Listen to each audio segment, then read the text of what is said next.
So I'll start off with the topic treatment for type 2 diabetes mellitus. Before that, I'd like to actually give a little idea behind the etiology of different types of diabetes. Diabetes is not always type 2. So we should always try to categorize the type of diabetes, because the treatment implications, comorbidities, development, everything may be different in the different types. So I'll start off with a quote by Dr. Elliot Jocelyn. He said that the goals of appropriate therapy for diabetes should include a serious effort to achieve levels of blood glucose as close to those in the non-diabetic as feasible. That is, we should treat as best to our capabilities as possible, and bring the glycemic control and other problems as close to a non-diabetic, and prevent the complications. So, just as an introduction, we know that there are various types of diabetes, including type 2, which is common, which is usually seen by us. Then type 1, there is type 1 which needs insulin. There is MODY, maturity onset diabetes of the young, which presents like type 2. There is pancreatic diabetes, and there are other rare causes of diabetes.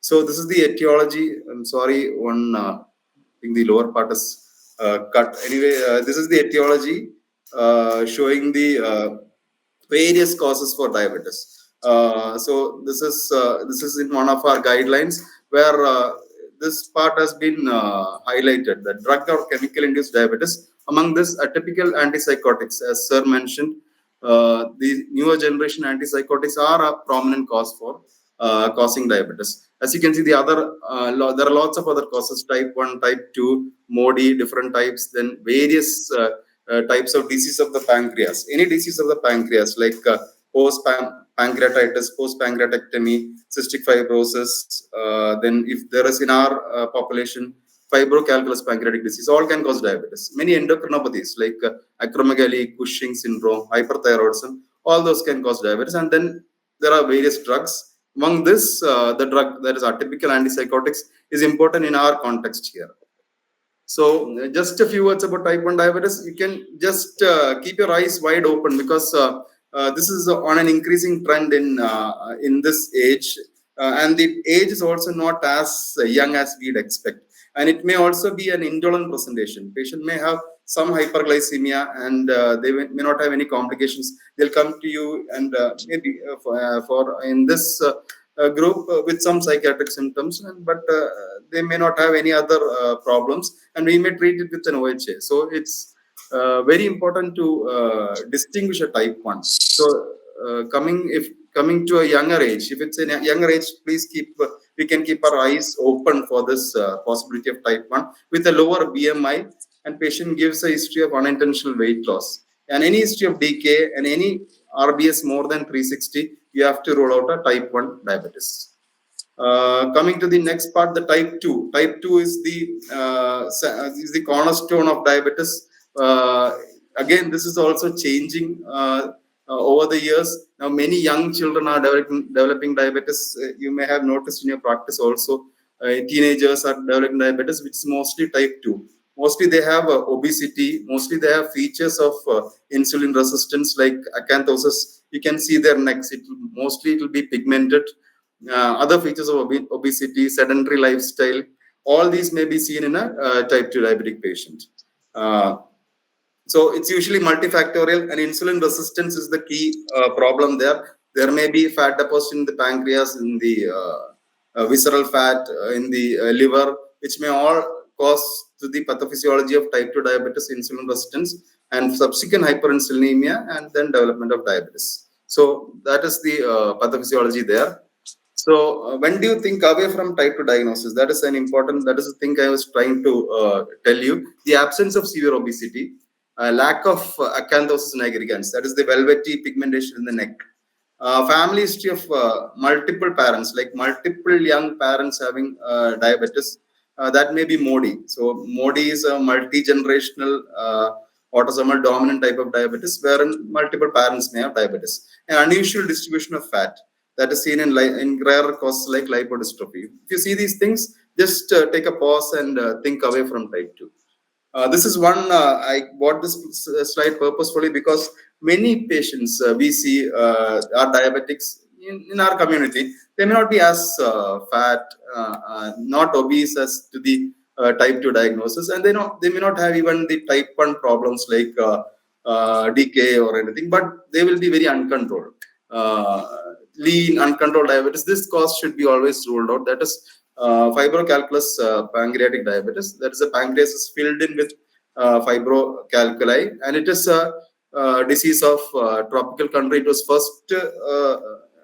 first described in Indonesia, but then our country has a significant cohort of FCPD. So this should be suspected if you see such a patient. And the treatment implication is that this patient will only respond to basal bolus insulin. So this is one part. This is just to put in your interest where Modi, if you see multiple multi-generational diabetes with early age of onset less than 25 years, you should think of Modi. That's it. This is just to let you know that there is another part that may not be, that looks similar to type 2 but may not be type 2. So this is just a couple of pictures to know the different types of diabetes. The first picture is, as you can see, the first boy has obesity, severe grade 4 acanthosis. So probably this boy is a type 2. If he presents with diabetes, he presented with diabetes to our OPD. He had a type 2 diabetes. So what we give him is weight loss and OHA that can bring down the insulin resistance. The second boy, he also presented with diabetes. You can see a thyroid swelling if you can look into it closely. The patient had thyrotoxicosis. So thyrotoxicosis can lead to diabetes. So you treat that, probably the diabetes will come down. This is another patient who came to our OPD with diabetes, facial plethora, obesity, large striae, you can see. So he was finally diagnosed to have Cushing syndrome. So Cushing syndrome can also develop diabetes, and they may present as such to you. We need to keep an eye on those things. So this last picture was intentionally put. This patient, this girl, presented to us with diabetes, then hair loss, alopecia, diabetes, hypogonadism, and some psychiatric symptoms. So this girl may even present to your OPD. So this was a syndrome, actually, a rare syndrome. It is known as Woodhouse Sakati syndrome, which may present with such a presentation, and it presents with diabetes. So we have to keep our eyes open for the various causes of diabetes. So coming to the diagnosis of diabetes, the diabetes can be diagnosed if either of these three are there. That is HbA1c more than 6.5%, fasting plasma glucose more than or equal to 126 milligram per deciliter, postprandial plasma glucose more than 200 milligram per deciliter, or the patient presents with classical symptoms of hyperglycemia and a plasma glucose is more than 200 milligram per deciliter. So anyone is there, you can diagnose that patient as having diabetes mellitus. So I will just give a couple of slides on the relevance of this topic to this crowd.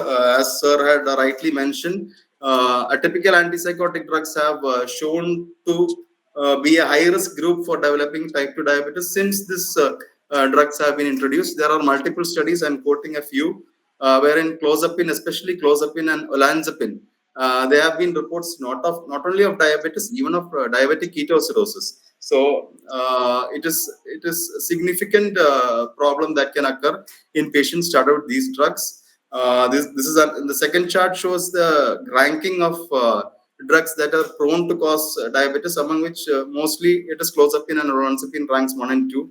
Hyperglycemia, hyperinsulinemia, all are more with clozapine and olanzapine.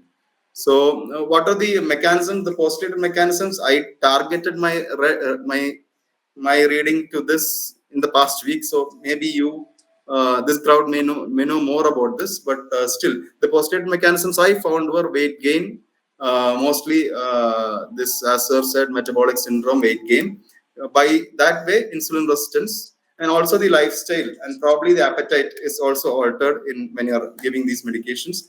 Then receptor antagonism of D2, 5-HT2A and 5-HT2C are also implicated. Some studies are implicating these things. Some studies, there are studies which are not implicating these two. And also leptin is said to have a role, increased leptin.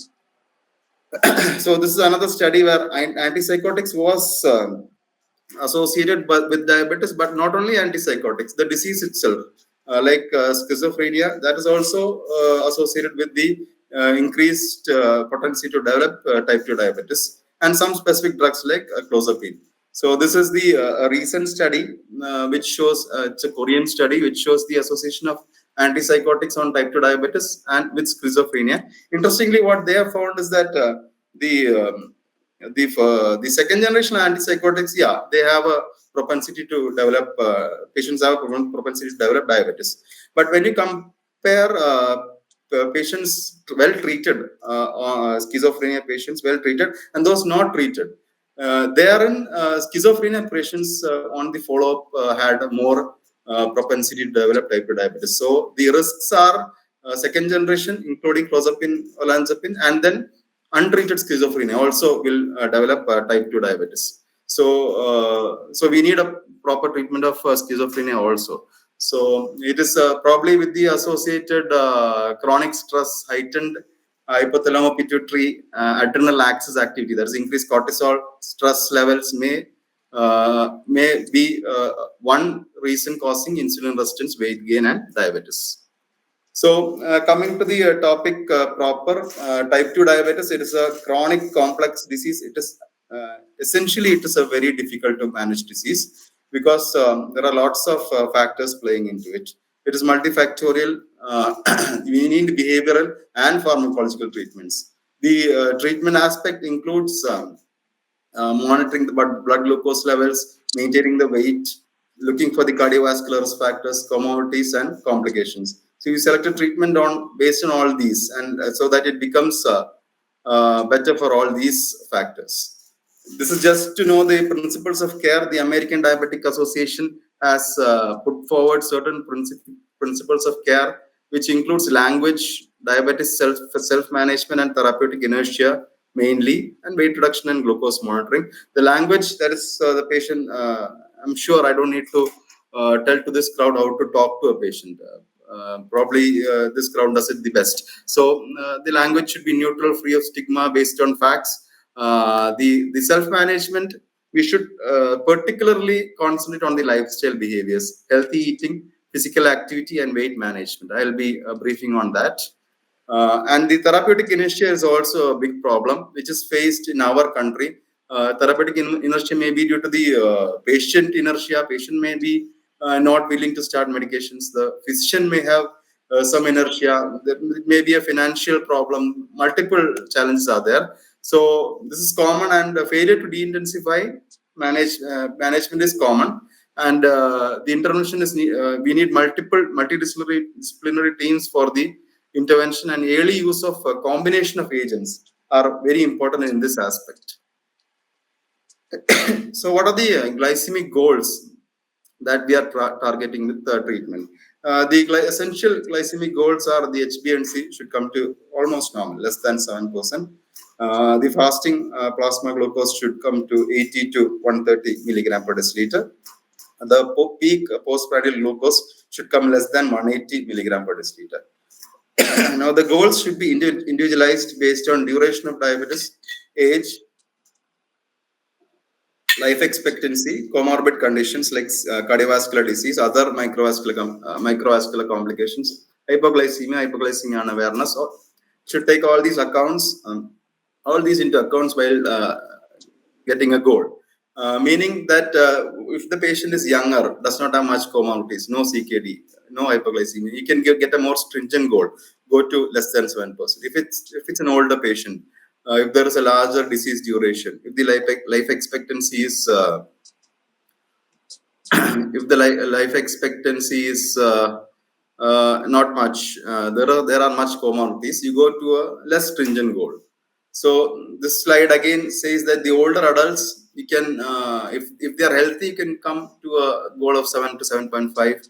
If they have multiple comorbidities, you can come to a goal of 8% HbA1c. And very complex, you avoid and poor health, avoid reliance on HbA1c. Just avoid severe hyper and or symptomatic hypoglycemia. And depending on these three factors, you can also modify the fasting and bedtime glucose targets also. Okay. So coming to the treatment, the first part of treatment is medical nutrition therapy. This is of utmost importance in type 2 diabetes. Medical nutrition therapy and physical the exercise part is the most important part, and mostly we miss on giving proper advices on this part. So we have to integrate this to the as the first line therapy. It should be individualized based on the needs and the sociocultural factors and economic status of the patient. So and coming to the physical activity, it is proved that regular aerobic exercise can reduce the HbA1c up to 0.6%, more than 0.6%. What is advised is 150 minutes moderate intensity aerobic exercise. And another thing is important, 2 to 3 sessions per week of resistance exercise on non-consecutive days is also advised. So we should give a proper advice to moderate intensity aerobic exercise, and then also 2 to 3 sessions of resistance exercise also. And prolonged sitting should be interrupted every 30 minutes. Then other kinds of flexibility and balance training can also be included. This is the medical nutrition plan which we usually give. We give include all the major macronutrients, and check that the carbohydrates is only coming up to 50 to 60% of the total calorie intake, and foods with low glycemic index are better. Also, which should include 20 to 25 to 40 grams of fiber intake. The 30% of fats can be included, 15% of the proteins can include 15% of the total calorie intake, and the remaining fiber and fruits and leafy vegetables. So this is actually a simple way where we can calculate the calorie. I'm not sure how many of us do this in the OP, but if the patient is underweight, the patient at least needs the 30 kilocalorie per kilogram. So you can just multiply by his weight and with 30 and get the total calorie needed in 24 hours. So by that you can give an advice, an average advice. If the patient is normal weight, he probably need only 25 kilocalorie per kilogram. If he's overweight, he needs only 20 to 25. If he's obese, try reducing the calorie. 20 kilocalorie per kilogram will be enough for that patient. Protein intake, mostly it should be 1 gram per kilogram. So the recent AD, American Diabetic Association, has said about the importance of certain habits that should be promoted. Prevent prolonged sitting, increase the daily steps, better the sleep, and increase sweating, and improve strengthening. Coming to the pharmacotherapy. So coming to the first part, that what an ideal oral anti-diabetic agent should be. It should control fasting and postprandial hyperglycemia. It should preserve beta cells. It should not produce hypoglycemia. It should reduce insulin resistance. It should be effective in a once daily dosing. But such a perfect OHA is not, actually the term OHA is replaced by anti-diabetic agent. That is not there. So we'll look at what we have. So it is metformin, sulfonylurea, including glimepiride glycoside, pioglitazone, that is thiazolidinediones, DP4 inhibitors, including sitagliptin, vildagliptin, acarbose, miglitol, and SGLT2 inhibitors. So these are just the basic names of all these OHAs or anti-diabetic agents that we have at hand. I'll detail for each. I'll come with each detail. Now, this is a slide showing the ADA recommendations. How do you go about with starting of treating a patient with diabetes? So first we look that if the patient has cardiovascular or kidney risk. So it is actually surprising that we don't see much of sulfonylurea and metformin in this slide, but that is okay for maybe it's based on the important newer studies that have come, and the very good effects of SGLT2 inhibitors, newer drugs such as SGLT2 inhibitors and GLP-1 analogs. But still, I'll just say what the chart says. If the patient has an ASCVD, that is the patient has an atherosclerotic cardiovascular disease, he had a CAD, CVA, The drug of choice is either SGLT2 or GLP-1 analogs. I will detail what are the drugs in the coming slides. If there is any indicators of high CVD risk, like a high increased age, hypertension, smoking, obesity, you again go with those drugs. Heart failure, always SGLT2 inhibitors. CKD, always SGLT2 inhibitors. Now coming to this part, if there is no CKD, no SCVD, you go for the weight management. So weight management, the beautiful drugs that are available, including semaglutide, that is the Ozempic or Ribelsis that is available here. The drugs can come from semaglutide, then liraglutide, then the other drugs. Then comes metformin and DPP-4 inhibitors, which are mostly weight neutral. On this side, they again go for the GLP-1 analogs based on the efficacy of glucose lowering, and then come to metformin, pioglitazone, and SGLT inhibitors, and lastly come to DPP-4 inhibitors.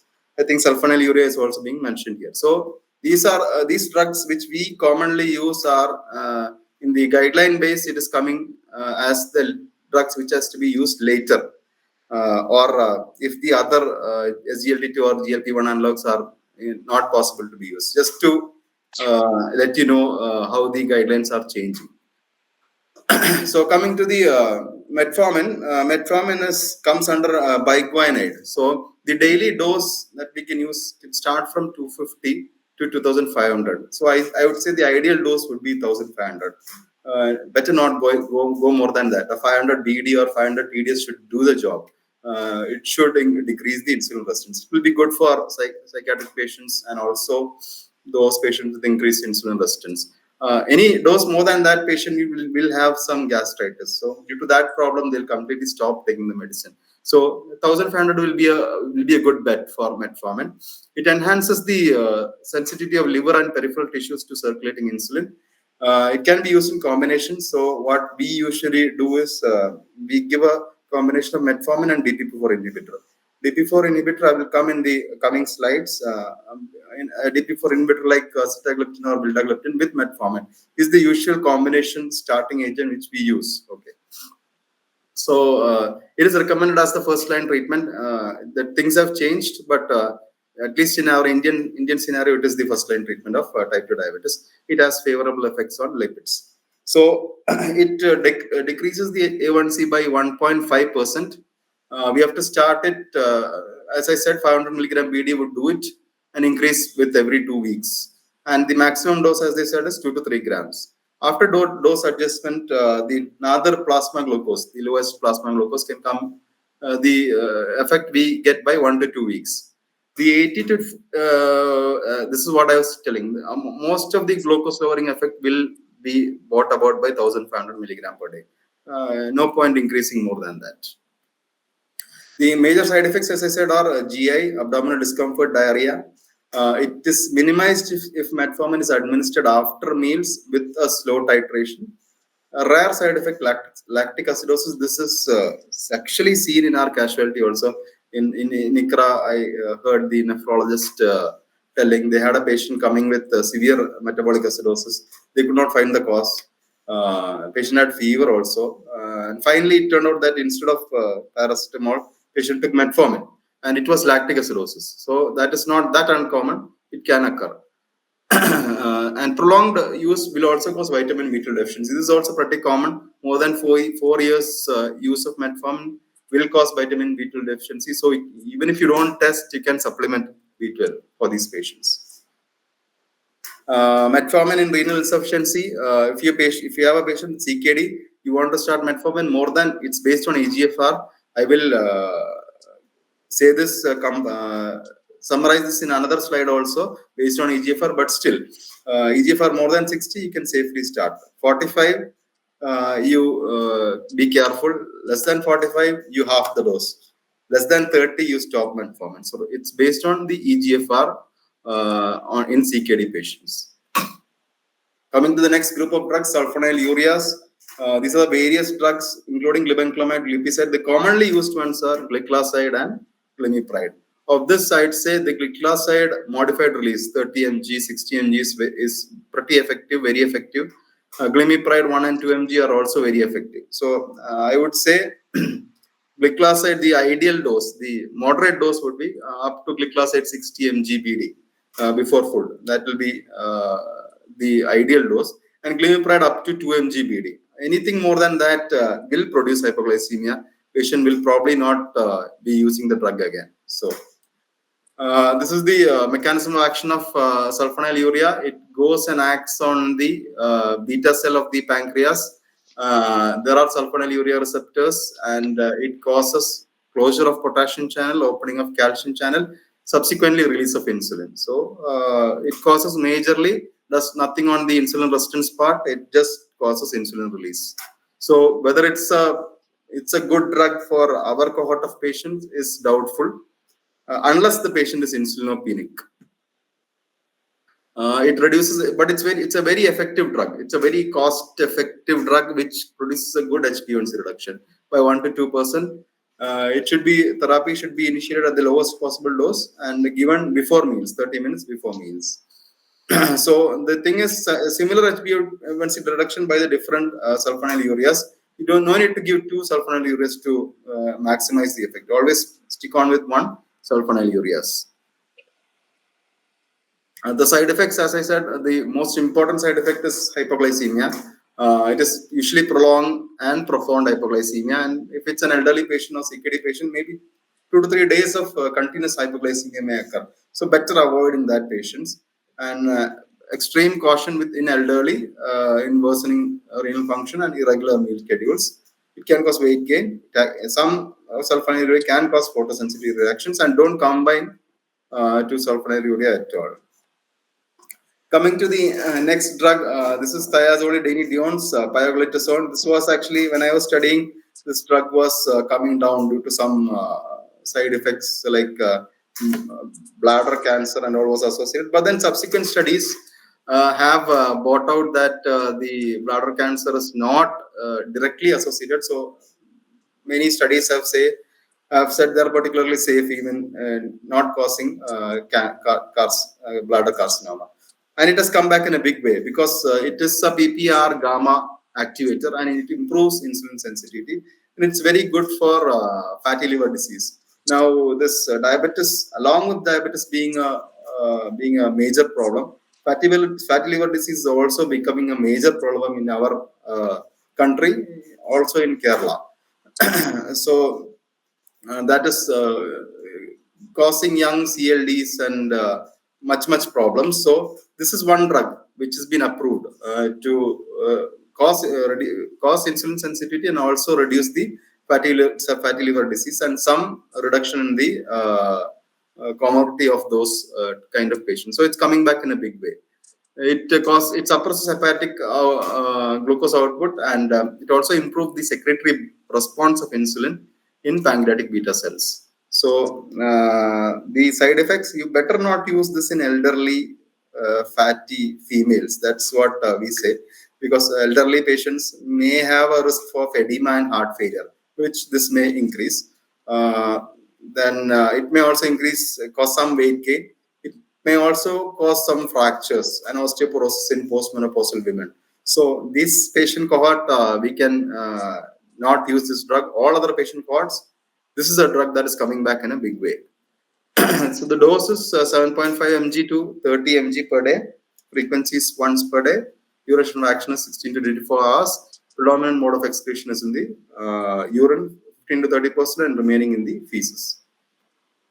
So this is the next, coming to the next drug, that is DPP4 inhibitors. DPP4 inhibitors are gliptins. I'll just show you their mechanism of action. What they do is they inhibit the DPP4. So there are some wonder molecules in our intestine. When the food is ingested, there are some molecules like GLP-1 and GIP, glucagon-like peptide and GIP, which which causes something known as incretin action. They go and act on the beta cells of pancreas and they cause insulin release. They go and act on the gastric stomach and they delay gastric emptying, so that much food intake is not being done. They go and act on the hypothalamus and they cause decreased food intake, cause satiety. So this is actually a drug that is going to change our practice in the subsequent years because of the multiple wonderful effects that has been proven by the multiple RCTs. So the first part of that drug, that is which came out, was DPP4 inhibitors. They tried to inhibit the DPP4 that was metabolizing this drug, and they tried to market it. But DPP4 inhibitors are not as successful as GLP-1 analogs, but they are reasonably okay. So what they do is they enhance the concentrations of GLP-1 analogs, and hence by this way they stimulate insulin secretion, suppress glucagon synthesis, lower hepatic gluconeogenesis, and slow gastric emptying. They are weight neutral. There are some contraindications. If the patient had pancreatitis, better don't give. And some renal impairment reduction in dose are there. I will tell that in the last. So the usual DP4 which we give are sitagliptin, vildagliptin, and linagliptin. Tendigliptin was there, but due to lack of CVOT trials. So there is something known as CVOT, cardiovascular outcome trials. Since 2008, there is FDA approval only if they have proven that they are CVOT safe. Prior to that, many drugs may have been approved without proving a CVOT benefit. So those drugs like sitagliptin and linagliptin are CVOT safe. So they can be used. Sitagliptin 50 mg with metformin. This is the most common combination. Vildagliptin 50 mg with metformin 500 mg. A common combination. You can use in the morning and the evening after food.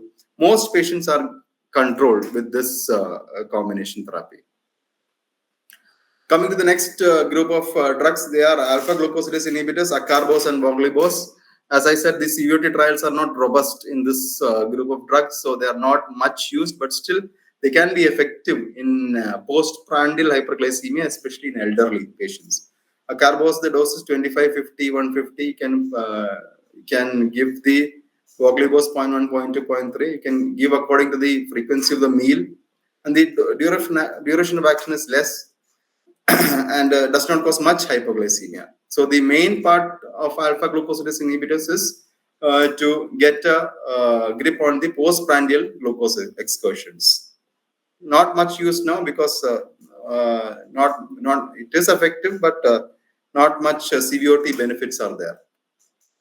The side effects are bloating, abdominal discomfort, diarrhea, and flatulence. Contraindications are IBD, inflammatory bowel disease, cirrhosis liver, malabsorption syndrome, and end-stage renal disease. Better not give this drug with all these problems. The next part of drug, part is the non-sulfonylurea secretagogues. That is rapaglinide and natiglinide. That is the same mechanism of action, but they are not sulfonylurea. They don't bind on the sulfonylurea receptor in another receptor. So these drugs are actually not much in use now. The only thing, rapaglinide, some studies have come out that it is effective in postprandial hyperglycemia, nothing else. Rapaglinide dose is 0.5 mg. So coming to the next group of drugs, this is the main group of drugs which we should be aware what is happening, and we should be careful to include these drugs in our prescription because of the multiple trials that have come out to both control diabetes and to both prevent complications and reduce the complications. Among these drugs are the cardio-renal protective SGLT2 inhibitors, sodium glucose cotransporter 2 inhibitors. There are 3 drugs that are commonly available: canagliflozin, dapagliflozin, and empagliflozin. Out of which dapagliflozin is not very costly. 5 mg, 10 mg can be easily used per day, once per day. And empagliflozin from next month onwards, probably the cost is going to come down. So that also can be used, 10 mg to 25 mg per day. So the mechanism of action is it prevents the coming here. It prevents the the glucose reabsorption in the proximal convoluted tubule. So the glucose and the sodium is reabsorbed in the PCT. So that channel is inhibited. So there is some glucose loss and some sodium loss through the urine. So that is the principal mechanism of action behind the glycemic benefit. Then there are multiple actions. It reduces the major adverse cardiovascular events. It reduces heart failure. It reduces diabetic kidney disease. So this is one chart showing how it reduces the diabetic kidney disease. So since there is loss of sodium through the PCT, there is increased sensing of increased sodium in the DCT, and this will cause an afferent arterial vasoconstriction. So after an afferent arterial vasoconstriction, the hyperfiltration, the increased albuminuria, which are all side effects of diabetes, which will come down. So that will cause benefit in the nephropathy. It can reduce the nephropathy and prevent worsening of nephropathy. Coming to the heart part, these SGLT inhibitors reduce left ventricular hypertrophy, plus reduce inflammation in cytokines, reduce cardiac muscle remodeling, and reduce apoptosis. And generally, it causes beneficial effects in heart failure. So it is one drug that has been approved not only in diabetes but also in heart failure. In cardiology guidelines, especially in restrictive heart diseases, there are not many drugs, but this drug has been approved. So it's been used on top of its glycemic lowering benefits also. So this is one chart showing how there are multiple mechanisms. One mechanism I said by which it causes some renal protection, and this also gives a LV protection, decreases blood pressure, decreases plasma volume, sympathetic nervous system activity, and also causes natriuresis and restoration of the tubular-glomerular feedback. So it has multiple beneficial effects. Now, these side effects also we should know, it can cause genital mycotic infections. That's a prominent problem. So we usually advise patients to be careful on that part, and healthy practices, hygiene practices are advised to avoid genital mycotic infections, UTI. One time you get a UTI, need not stop. You can advise healthy practice and see. Or one or two times the patient gets a complicated UTI, better you stop the drug. So another thing is, as I said, there is some sodium loss. So there is some volume depletion in elderly patients. Just you can be careful in such patients in CKD, in patients who are taking Ramadan fasts. So they may also be affected. So don't start a new SGLT inhibitor and patient is going for a fasting for the Ramadan fasting. That's also important there. And in some cases, there are some case reports that show it causes euglycemic decay. That is decay with normal sugars. So there is a specific mechanism by which SGLT inhibitors can cause that. It will cause such a complication only in patients who are very insulinopenic, such as type 1 diabetes. In a type 1 diabetes, you give SGLT inhibitors, instead of becoming better, patient will land up in decay. So there lies the importance of typing the diabetes. Some reports of lower limb amputation was with canagliflozin, but it was later disproved. In the contraindications, the patient has recurrent urogenital infections, you better not give. Patient with recurrent with DK or type 1 diabetes and hypersensitivity, don't give. So this was what I was telling about the 2000 FDA guidance, on post which all the trials should have some MACE benefit, that is the major adverse cardiovascular event benefit. So our drugs like empagliflozin, canagliflozin, dapagliflozin, all major trials have shown benefit in heart failure, CKD, and hence they have been approved. So these are just to show the major trials, EMPARAG outcome in the empagliflozin, CANVAS, canagliflozin, CREDENCE, canagliflozin, and dapagliflozin. All, as you can see, reduce the major adverse cardiovascular events, reduce the cardiovascular deaths, and reduce the heart failure hospitalizations. So mostly are good for the long-term diabetic. So summarizing, it has an SGLT inhibitors has an intermediate efficacy. It does not cause hypoglycemia, it causes some weight loss, has some ASCVD and heart failure benefits, and also has renal benefits. Coming to the next major part, this is GLP-1 analogs. This is actually a little difficult for us to prescribe because GLP-1 analogs are very costly.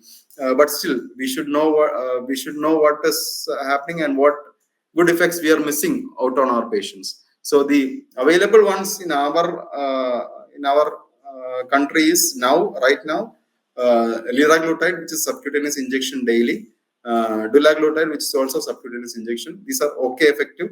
But the other one, there is an oral GLP-1 analog, semaglutide, which is very effective in diabetic management and also in weight loss. So this is a wonder drug for weight loss. It's a drug being promoted for even for obstructive sleep apnea, for osteoarthritis, for NFLD, for fibrosis of liver.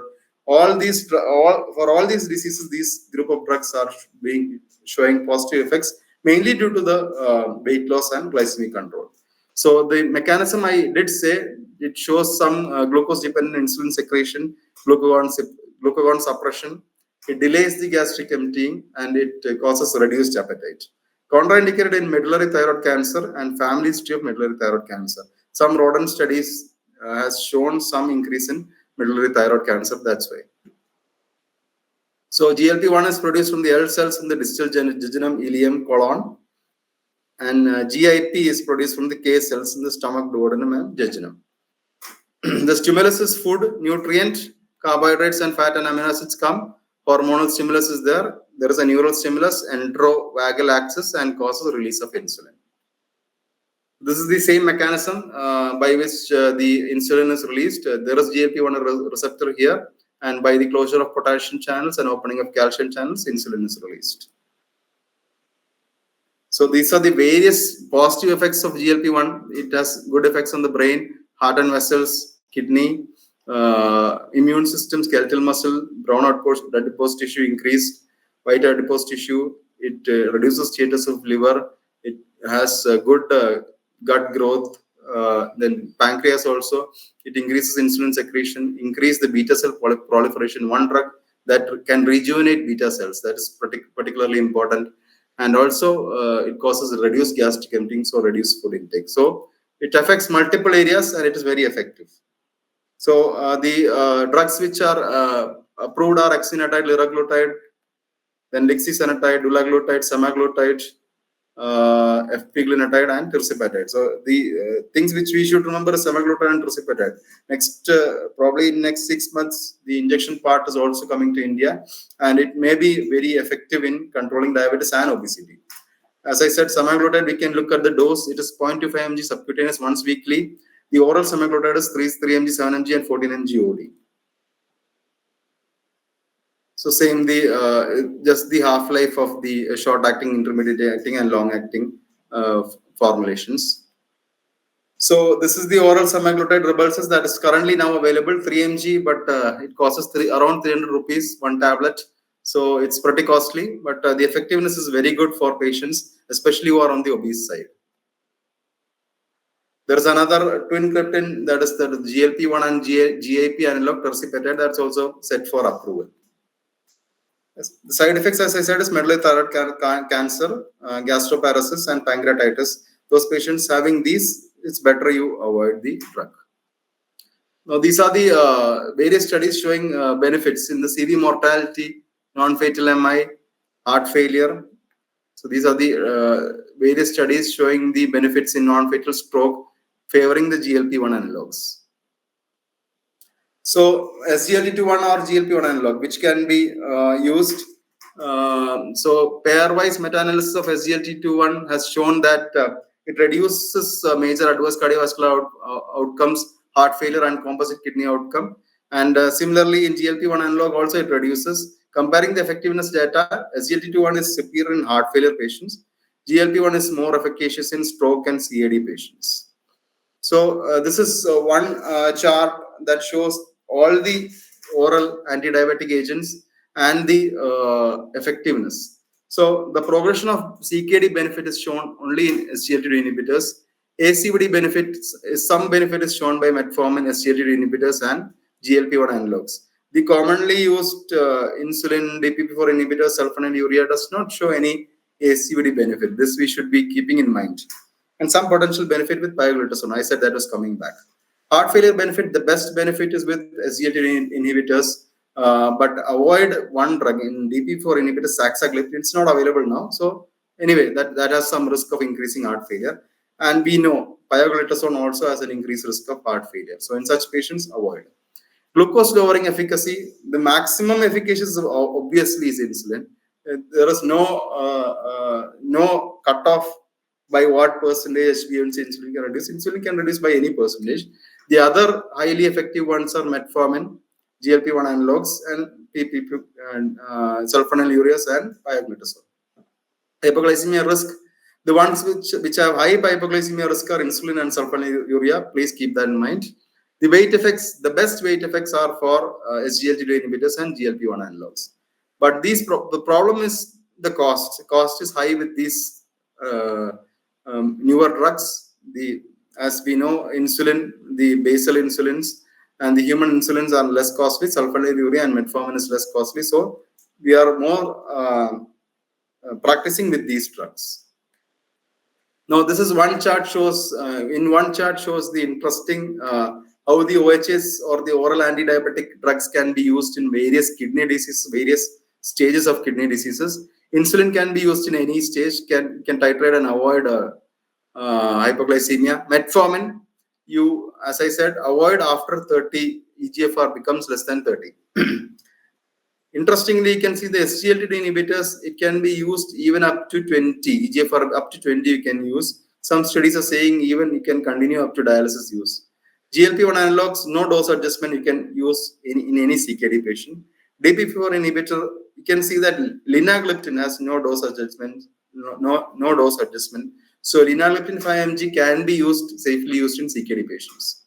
Sulfonylurea, as such, there is no contraindication, but it is very prone to cause hypoglycemia. So if you can avoid hypoglycemia, you can use sulfonylurea in a CKD patient. In pioglitazone, there is no dose adjustment required. You can use in a CKD patient.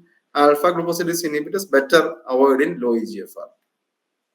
Now, a few slides on planning of insulin in type 2 diabetes.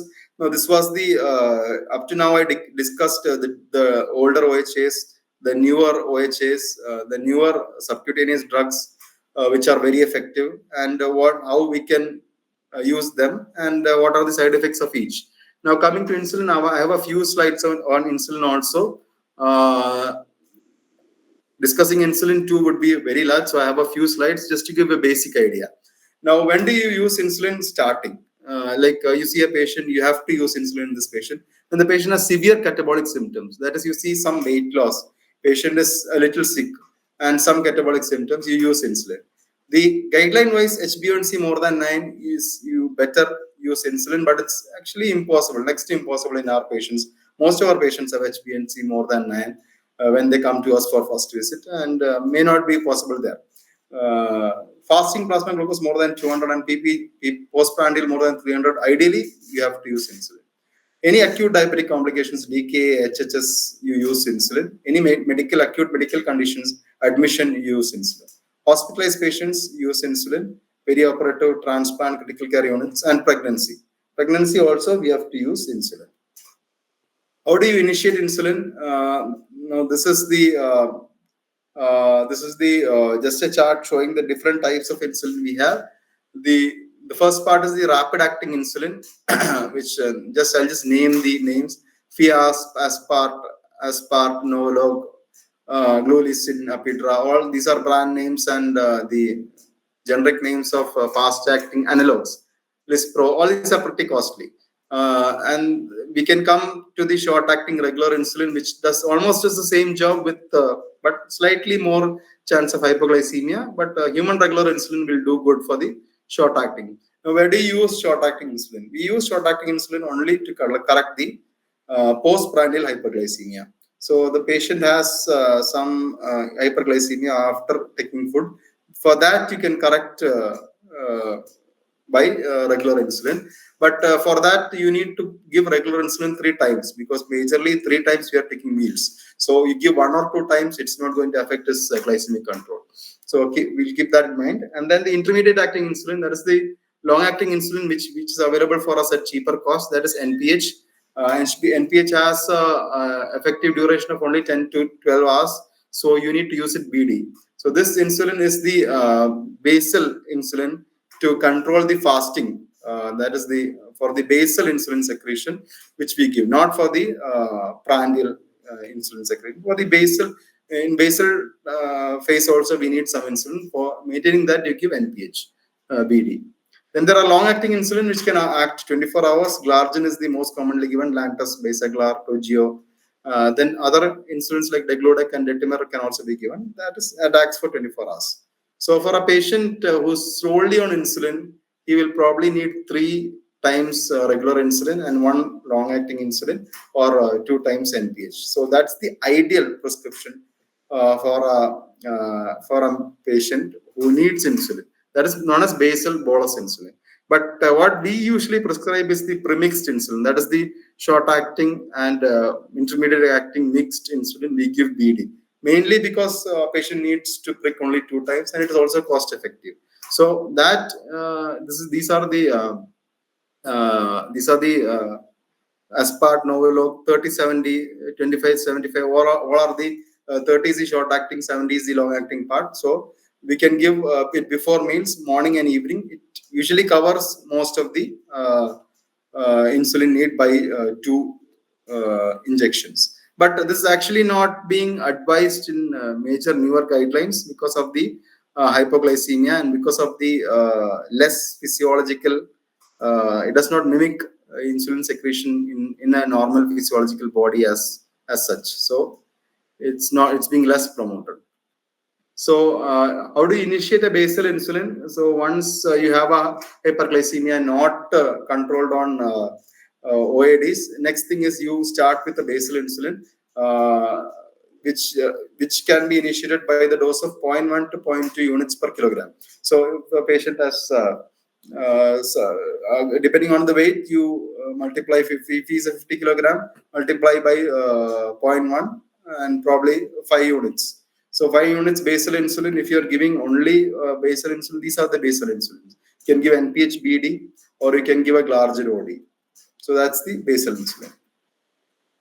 Now start always with the basal insulin, titrate, and basal insulin will only give you a fasting plasma glucose target. It will not give you a postprandial plasma glucose target. For that, you still will need OHA. What guideline says that you then use GLP-1 analogs. Then if still the mealtime insulin is needed, you can add a regular insulin for the meals also and look for control, or you give multiple basal bolus insulins. But it is a little difficult. We need to probably practice. You need a trial and error method. You need proper monitoring of the blood glucose, and then probably we can adjust the insulin as per need. So that is actually can be done mostly practically only. So I'll just discuss one case here. It's a 50-year-old male patient with a higher BMI of 28 kilogram per meter square, diabetic for 10 years. He's already on 2 oral anti-diabetic drugs. The fasting and PPBS is still uncontrolled, and HbA1c is 9.5. So based on my talk, the ideal thing for this patient is already on 2 OADs. Let's say that OAD is probably one SGLT inhibitor, one metformin. 2 good drugs, but still it's not being controlled. So, and the HbA1c is a little high. So and he has some complications like non-proliferative diabetic retinopathy. So the ideal thing for this patient would be to start a basal insulin if it's possible. But in our setting, probably that's not. Our patients will not probably accept an insulin in the first go. So what we can do is we can start with the metformin DP4 inhibitor, metformin sitagliptin BD, and see. Then next step, you can add a dapagliflozin. As I said, SGLT inhibitors, lots of good effects. Dapagliflozin 10 mg OD, that is actually not very costly also. Still not controlled. Next step, we can go for sulfonylurea, glimepiride 1 mg BD or 2 mg BD or glycoside BD. And if the patient has some NAFLD, something like that, you can also think of pioglitazone. So this would be the order which is ideal for our setup. And still not controlled, we can start with the basal insulin. So that's what the case one ideally needs, a basal insulin. As I said, the basal insulin can be started with 0.1 to 0.2 units per day, less than 70 units. You decrease it by 1 to 2 units, 140 to 250 milligram per DL, increase by 2 to 4 units, more than 250 milligram per DL, increase by 4 to 8 units. So basal insulin is usually given in the evening, around 10 units, glargine at bedtime. The second case is again a diabetic, 20-year duration, increased weight, triple OADs, HbA1c 10. The patient has all the OADs. Probably won't work. Any more addition of OADs won't work here. and he has complications, he needs basal bolus insulin. That you should give 3 times bolus insulin and a basal insulin for the fasting control. So, when you are giving basal bolus insulin, you should always stop sulfonylureas. Now, how to initiate the basal bolus insulin? I'll just give a short example. How can you calculate the total body weight, total need of insulin per day for a patient? Approximately, it's 0.5 units into the body weight. Zero point 0.1 to 0.2 units into the body weight was the basal insulin only calculation. This is the total daily insulin need. That is 0.5 into the body weight. That is 43 units of insulin. If he is 86 kilogram body weight, for that insulin, you divided 50% into basal and 50% into bolus. So 22 units you can give Glargine, that is basal, and 50% bolus, that is 7 units each. Before each meal, you can give regular insulin or Lispro or Aspart. That's the way you calculate a basal bolus regimen. So usually, if it's an insulin naive patient, no need 0.5 units per kg. You can give 0.3 units per kg. If there is a risk of hypoglycemia, you can still give a lower dose, 0.4 units per kg. Most patients will do good with 0.5 units per kg. And in severely insulin resistant patients or on steroids, you can give 0.6 units per kg. Now, another thing is there's something known as correction dose of insulin. When the patient is admitted, you want to know how much dose you should give extra to correct the patient's sugars. There's a rule known as 1700 by the total daily dose of insulin. So, considering the correctable factors, the total daily dose of insulin is the patient is taking is taken, and 1700 divided by this total daily dose of insulin will give you a value. So that value is how much the blood glucose will reduce by using 1 unit of insulin. So you, for an example, the patient was taking 36 units of insulin per day. 1700 by 36, that is 48. So 48 milligram per deciliter will be reduced if the patient takes an extra 1 unit of insulin. It's a little confusing mathematics, but probably if you go through this slide, you can get it. So the patient has a blood glucose value of 220 and the target value is 120. I need to reduce 100. 48 milligram per deciliter is reduced by 1 unit. So probably I need to give an extra 2 units to the patient's to get to the patient's target. So that was the insulin part. And coming to individualized therapy, what all factors I should keep in mind before getting forward with the diabetes management. As I said, age, BMI, CKD, duration of diabetes, established cardiovascular risk factors, financial condition, glycemic status, and hypoglycemia. So if it's an elderly patient, practically DPP-4 inhibitors may be suitable because it is not very costly, will not cause much hypoglycemia with metformin, as I said. And also acarbose, those drugs, as I said, can prevent postprandial hyperglycemia in elderly patients. So for them, that is also okay. Then GLP-1 and SGLT inhibitors for good glycemic control and reducing CV risk. And if there's an increased BMI, again, GLP-1 and SGLT inhibitors are much better for reducing the BMI. If there are complications, I showed multiple studies that shows diabetic kidney disease, you need a preference of SGLT inhibitors.